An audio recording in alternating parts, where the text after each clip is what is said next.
Manifestation করছেন, এত ঈশ্বরকে ডাকছেন, ঈশ্বর আপনার কথা শুনছে না। এলোননেস, একাকিত্ব, আপনার জীবনটা একাকিত্ব হয়ে গেছে, একা সময় কাটাচ্ছেন।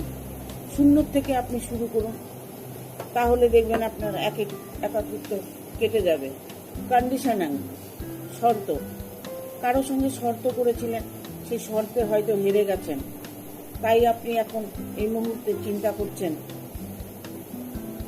পোস্টপোনমেন্ট, পিছিয়ে গেছেন, আপনার জীবন থেকে আপনি অনেকটাই পিছিয়ে গেছেন, এখন দুশ্চিন্তার মধ্যে পড়ে আছেন। দ্য আউটসাইডার, বাইরের লোককে নিজের মনের মধ্যে ইনভলভ করেছেন, যার জন্যই আপনার মনের মধ্যে এত দুঃখ প্রকাশ করতে পারছেন না। আইসোলেশন, ঠান্ডা, আপনি হয়তো একজন ঠান্ডা মানুষ,